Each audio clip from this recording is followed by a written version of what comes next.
In the spirit and tone of Muniba Mazari, you can do it. But before you ask how, before you ask when, before you ask who will help you, I want to ask you something much deeper. Do you love yourself? Because education does not begin in classrooms, and success does not begin with achievements. It begins with the relationship you have with yourself. Many of us are taught how to please the world, how to meet expectations, how to become acceptable, productive, and impressive. But very few of us are taught how to sit with ourselves in silence and say, I am enough, even now. Loving yourself does not mean you ignore your flaws. It means you stop punishing yourself for being human. When life breaks you, and it will, self-love is the lesson that tells you pain is not the end of your story. It is the beginning of your understanding. Pain can educate you if you allow it. It teaches patience, empathy, and perspective. It shows you what truly matters. But if you reject yourself during pain, you lose the lesson.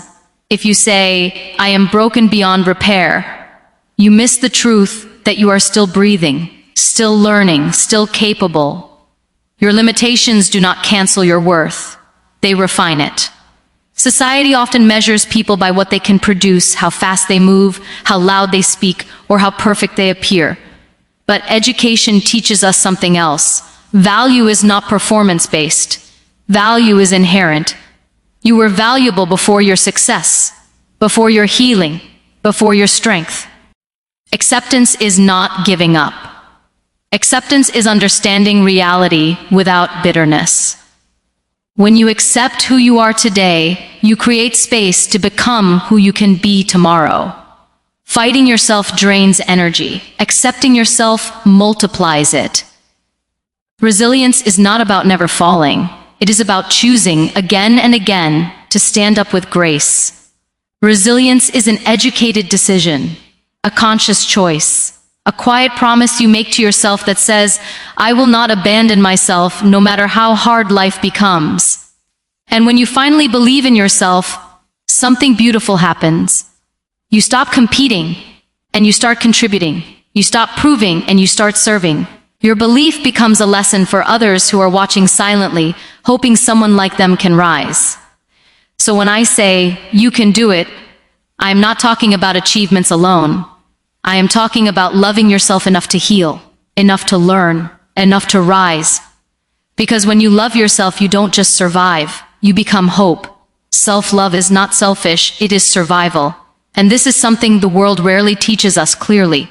We grow up believing that putting ourselves first is wrong, that caring for our own needs is arrogance, that resting is laziness, and saying no is rude. But listen carefully, when you do not love yourself, life does not become noble or meaningful, it becomes exhausting. You start living on borrowed energy, borrowed validation, borrowed strength, and one day you wake up completely empty, wondering why nothing feels enough. Loving yourself is not about mirrors and compliments. It is about staying with yourself when everything falls apart, and still saying, I will not leave you. Think about this for a moment. If you do not respect your own pain, why would the world? If you keep abandoning yourself in difficult moments, expecting others to save you, you will always feel disappointed. Self-love teaches you responsibility, not entitlement. It tells you that healing is your duty, growth is your choice, and peace is something you must protect. This is not weakness, this is wisdom. You cannot pour from a broken cup and then blame the world for being thirsty. Many people confuse self-love with ego, but ego screams while self-love whispers. Ego needs applause, self-love needs alignment. Ego compares, self-love understands. When you love yourself, you stop proving and start improving. You stop asking for permission to exist. You stop shrinking to make others comfortable. This is not rebellion. This is education of the soul. You learn where your limits are and you honor them without guilt. Life will test you. It will take away people, plans, health, confidence, sometimes all at once. In those moments, self-love becomes oxygen. Without it, you suffocate under expectations and regret. With it, you may still cry, you may still break, but you will not disappear. You will sit with your pain, learn from it, and slowly rebuild. That is survival in its purest form. Let me tell you something important. No one will ever love you perfectly. People will fail, misunderstand, leave, or change. If your sense of worth depends on external love, you will always be at risk. Self-love is the foundation that keeps you standing when everything else shakes. It is the quiet voice that says you matter, even when no one is clapping, even when no one understands, even when nothing makes sense. Loving yourself also means discipline. It means choosing what is good for you even when it is uncomfortable. It means walking away from what drains you, even if it feels familiar. It means speaking kindly to yourself when you make mistakes instead of tearing yourself apart. This is not softness. This is strength trained through awareness. So if you want to survive this world with dignity, with purpose, with resilience, you must start here. Love yourself not because life is easy, but because life is hard. Love yourself not after you succeed, but while you struggle. Love yourself not loudly, but consistently in the way you think, the way you forgive yourself, and the way you choose to stand up again every single day. Pain can be a teacher, not a prison, but only if you are brave enough to face it instead of running from it. Most people are not afraid of pain itself. They are afraid of what pain might reveal about them. So they hide it, silence it, distract themselves from it, hoping time will erase it. But pain does not disappear when ignored. It settles quietly inside you and begins to shape your thoughts, your reactions, your confidence, and even your future decisions. When you refuse to learn from pain, it does not leave, it repeats. Every painful experience carries information. It tells you where you were vulnerable, where you trusted too much, where you ignored your intuition, or where life pushed you beyond your limits to teach you strength. Education does not only happen in books and classrooms. It happens in moments when life says stop, look, and learn. Pain slows you down so you can understand yourself better, but if you see pain only as punishment, you miss the lesson and stay stuck in the same cycle. Do not turn your pain into your identity. This is where pain becomes a prison. When you constantly say, this happened to me, this broke me, this ruined me, you lock yourself inside the experience and throw away the key. You become more loyal to your wounds than to your healing. Pain was an event, not a life sentence. It happened, yes, but does not get to decide who you become unless you allow it to. Learning from pain requires honesty. You must ask yourself difficult questions without self-hatred. What did this experience teach me about my boundaries? What did it show me about my strength? What parts of me survived when I thought I would not? These questions turn pain into wisdom. Avoiding them keeps pain raw and heavy. Facing them transforms pain into clarity. Pain also teaches empathy. Once you have suffered, you begin to see others differently. You become less judgmental, less impatient, more human. This is not weakness, this is emotional intelligence. The most impactful educators in life are not the ones who know everything, but the ones who have felt deeply and learned consciously. When you understand your pain, you stop spreading it to others through anger, silence, or bitterness. Remember this: healing does not mean forgetting. Healing means remembering without bleeding. It means being able to talk about what hurt you without reliving it. It means standing in your truth without shaking. Pain that is processed becomes power. Pain that is suppressed becomes poison. If you treat pain as an enemy, you fight yourself. If you treat it as a teacher, you grow beyond yourself. Growth does not erase the past. It redefines it. The strongest people are not those who avoided pain, but those who allowed pain to educate them instead of imprison them. Your responsibility is not to pretend you were never hurt. Your responsibility is to decide that pain will not be the place where your life ends, but the place where your understanding begins. Your worth is not defined by your limitations. And this is one of the most important lessons you will ever need to learn in life. The world is quick to label you by what you cannot do, what you lack, where you struggle, or where you move more slowly than others. Society loves categories, measurements, comparisons, and checklists. But your value does not live inside those narrow definitions. Your value lives in your existence, in your effort, in your courage to keep going even when life places obstacles in your path. Limitations are not life sentences, they are conditions. Some are physical, some emotional, some circumstantial, and some are placed on you by people who never truly understood you. When you allow limitations to define you, you shrink your identity to a single chapter instead of the entire book. You become focused on what is missing instead of what is still possible. Education teaches us that growth does not come from denying reality. It comes from working with it intelligently and compassionately. You are not less because your journey looks different. You are not weak because your progress is slower. You are not unworthy because you need help. In fact, recognizing your limitations requires maturity. It takes strength to say, "This is hard for me," without feeling ashamed. The problem begins when you internalize limitations as now failures instead of circumstances to navigate. That belief quietly erodes confidence and replaces potential with fear. Limitations can actually become teachers if you stop resisting them and start understanding them. They teach patience when impatience would destroy you. They teach creativity when the usual path is closed. They teach humility, focus, and resilience.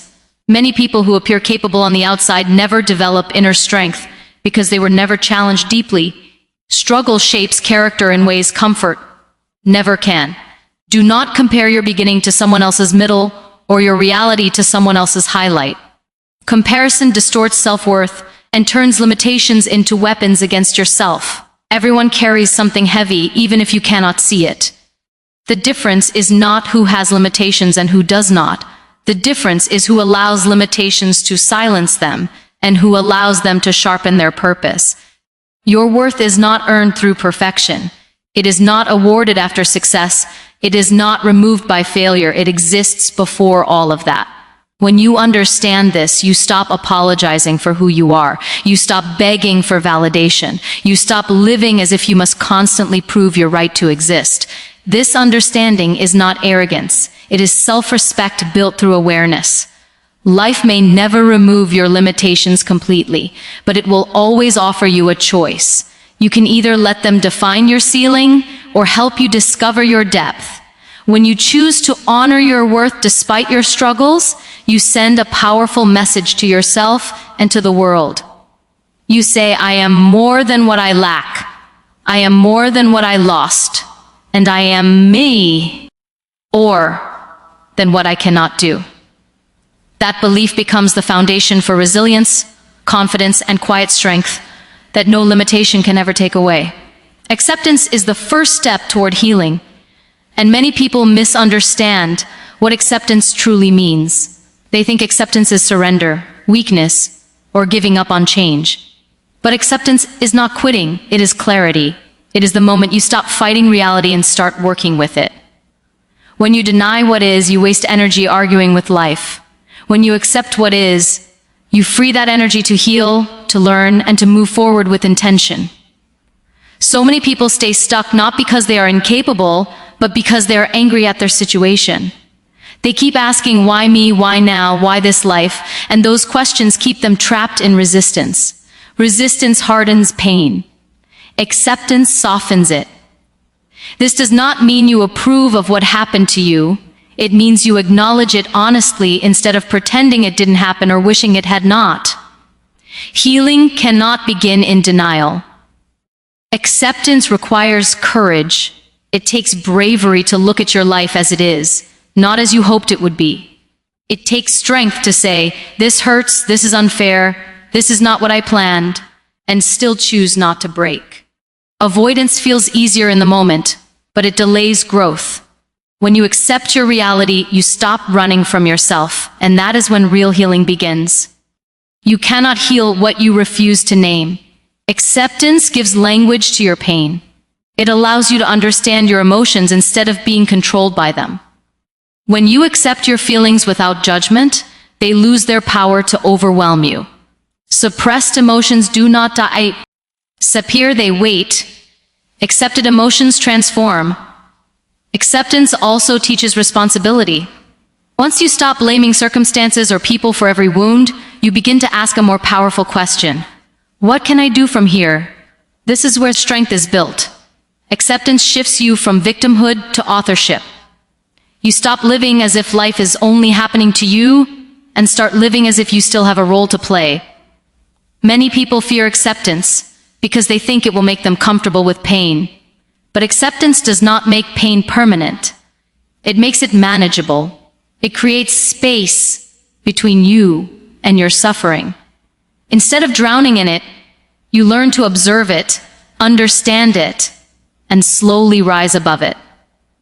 This is emotional intelligence, and it is one of the most important life skills you can develop. When you accept yourself fully, including your flaws, mistakes, fears, and scars, you stop wasting energy on self-rejection. You stop fighting your own reflection.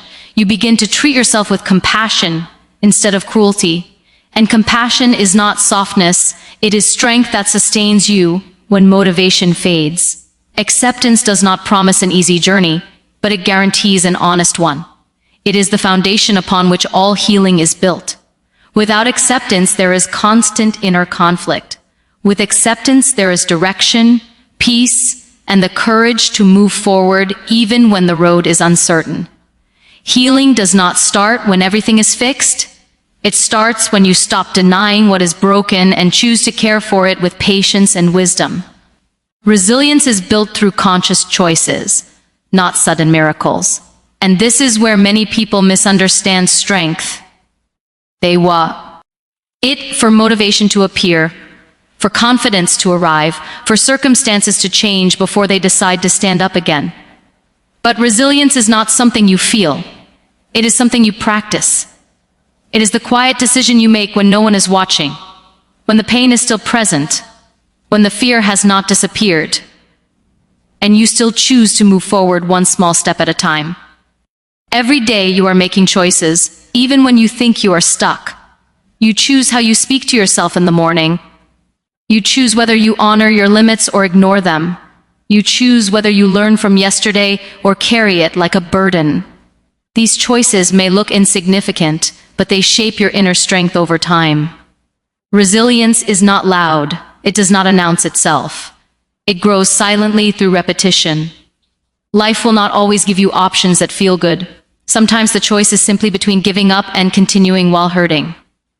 Resilience lives in that moment. It is choosing to continue without the guarantee of success.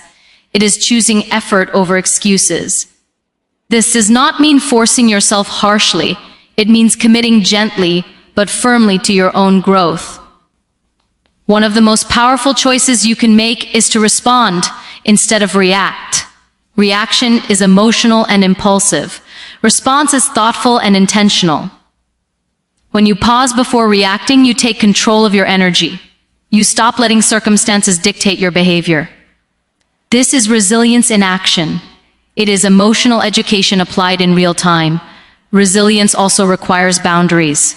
You cannot grow strong while constantly overextending yourself. Saying no, resting, asking for help, and stepping back when necessary are not signs of weakness. They are intelligent strategies for long-term strength. Burning yourself out does not make you resilient, it makes you exhausted. Resilience respects sustainability. Another conscious choice is reframing failure. Failure is not proof that you are incapable, it is feedback. When you stop taking failure personally and start studying it, you turn setbacks into teachers. This mindset protects you from hopelessness. It reminds you that progress is rarely linear, and that struggle does not cancel potential. Resilience is also built by choosing gratitude without denying pain. You can acknowledge hardship and still recognize what remains. This balance keeps you grounded. It prevents bitterness from taking over your heart. Gratitude does not erase difficulty. It gives you strength to endure it with dignity. And perhaps the most important choice of all is choosing yourself, again and again. Choosing to believe that your life is worth effort. Choosing not to quit on yourself even when others do. Choosing growth over comfort. These choices compound over time and become the inner armor that protects you when life tests you hardest. You are not resilient because life was easy for you. You are resilient because you chose to keep going when it was not. Strength is not inherited, it is cultivated. Each conscious choice you make today is shaping the person you will rely on tomorrow when everything feels uncertain and heavy. When you believe in yourself, you give others permission to rise, even if you never say a word. Confidence rooted in self-belief is not loud or intimidating. It is calm, grounded, and deeply reassuring. People feel it. They see it in how you carry yourself, how you speak with honesty, how you stand without apology. Your belief becomes evidence that growth is possible, that healing is real, that circumstances do not have the final word. Many people are waiting for permission to try. They are waiting to see someone like them stand up, survive, and keep moving forward. When you choose to believe in yourself despite fear, doubt, or limitation, you become that example. Not because you are perfect, but because you are real. Education does not always come from instruction, it often comes from observation. Your courage teaches without preaching. Self-belief challenges silence. It breaks the invisible barriers people build around themselves. When you refuse to give up on your dreams, you silently question the excuses others have accepted as truth. This is not arrogance, this is influence through integrity. You do not have to push anyone, your consistency speaks for you. Believing in yourself also changes the way you treat others. You stop competing and start supporting. You stop feeling threatened by other people's success. You understand that someone else's rise does not diminish your own. This mindset creates communities instead of comparisons. It turns inspiration into a shared experience rather than a lonely pursuit. People often underestimate the power of representation. Seeing someone overcome, adapt, or simply persist creates hope. Hope is educational. It rewires what people think is possible for them. Your journey, with all its imperfections, becomes a lesson in resilience. You teach people that they do not need to wait until everything is fixed to begin. Believing in yourself does not mean you never do. UBT. It means you do not obey your doubts. You acknowledge fear, but you do not let it make decisions for you. This discipline becomes visible to others. They see someone choosing courage consciously, and it gives them the confidence to try again. Your belief also gives language to those who struggle to express themselves. When you speak honestly about your challenges without shame, you normalize growth. You make failure less frightening and progress more accessible. This is leadership rooted in humanity, not authority. Sometimes the greatest impact you will ever have is simply refusing to quit. Someone is watching how you recover, how you adapt, how you stand back up. They are learning that falling does not disqualify them. They are learning that self-belief is not a gift reserved for a few, but a choice available to all. When you believe in yourself, you light a path without demanding anyone follow it. You become proof that self-trust can exist even in uncertainty. That quiet confidence travels farther than words, reaches deeper than advice, and reminds others that if you can rise from where you stand, so can they.